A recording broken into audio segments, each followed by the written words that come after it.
Hello and welcome back to the channel. Today we'll be making Spider-Man's Iron Spider helmet from the MCU. Enjoy!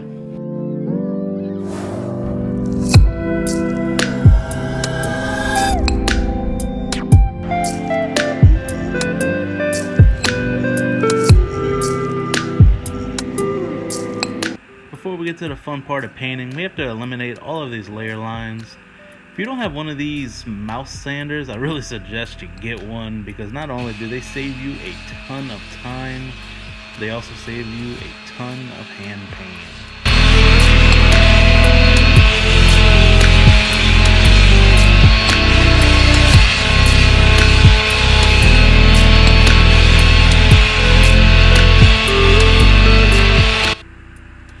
Another good tip is to use a dark color filament. So that way, once you're done all your sanding, you can really tell which spots need a little bit more work and which spots don't. So now we're ready to prime. But before we prime, just remember this little red spot. We're going to talk about that in a second. But for priming, I start with one light coat, then add a second light coat, a third heavy coat, and finally a fourth heavy coat.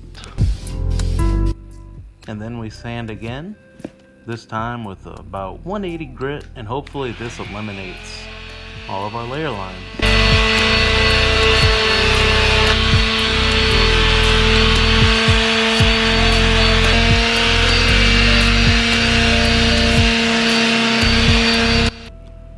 So let's now talk about the little red spot that we saw earlier.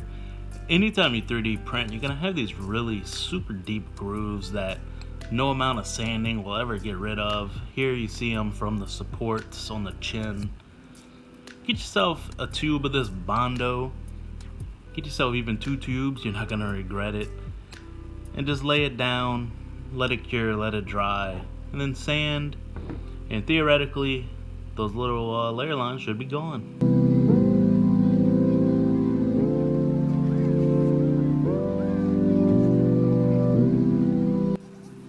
And then we do one last super heavy coat of primer. I promise this is the last coat of primer we're gonna do. Once again, let this dry, let this cure, and then we're gonna wet sand, and then it's time for paint.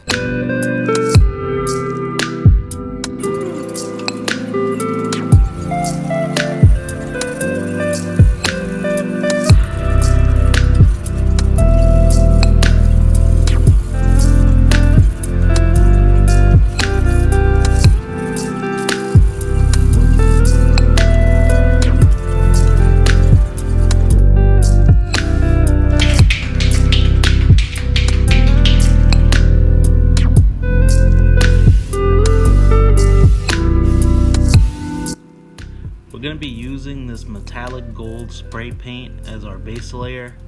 I just really like the way that the red we're about to use goes over this gold base. So we're going to do this in a couple coats, probably 2 or 3. And then again, let that dry overnight, and then move on to our red.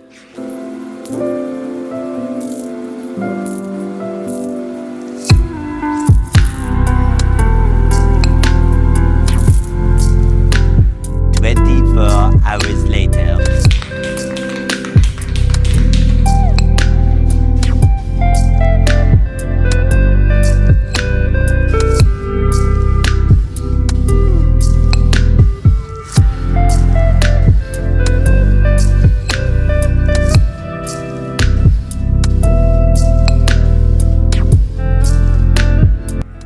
For the red, we're going to be using this duplicate color metal cast. I love the way this paint looks, but there are a couple drawbacks to it. The first being, you have to lay it over gold, because if you lay it over, say, something like a black color, it's gonna come out super dark. It's more of a tint than an actual paint. So if you were to lay it over black, it'd probably come out looking like Texas A&M maroon. And secondly, it's super light, so you have to use super light coats or it's gonna run like it's nobody's business. I believe to get to this final product, I used 7 or 8 coats. But once we finish applying the paint and we let it dry, we hit it with 2 or 3 coats of 1K clear coat.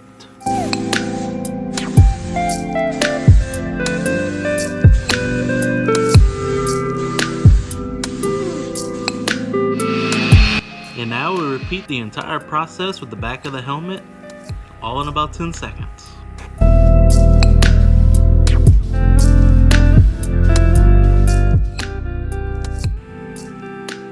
The last part of the project was the eyes. I used my Volkslab Proxima 8.9 resin printer on the eyes, and because I printed them in resin, there was really next to no cleanup. All I did was use this Krylon 2-in-1 primer, just one light coat, and after that I used a matte black to get the black look for the eyes.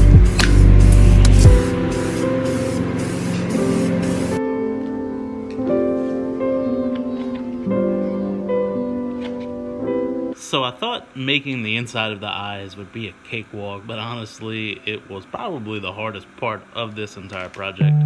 I first tried to use this very thin plexiglass, but that did not work. After that, I tried to just straight up use this white computer mesh and melt it onto the backside of the eye. I have zero clue why I thought this would work, but it did not either.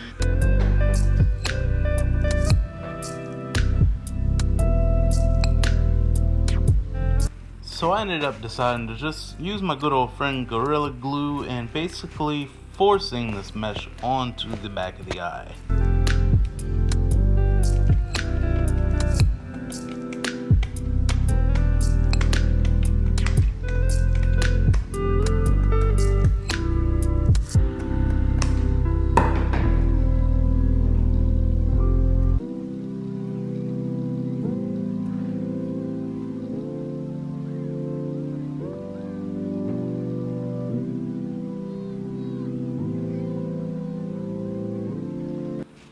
It was definitely a bit of a pain, but I eventually was able to get it all glued on, and then also use Gorilla Glue to actually glue the eyes to the helmet itself. So now it's time for what I'm sure you've all been waiting for, the grand reveal.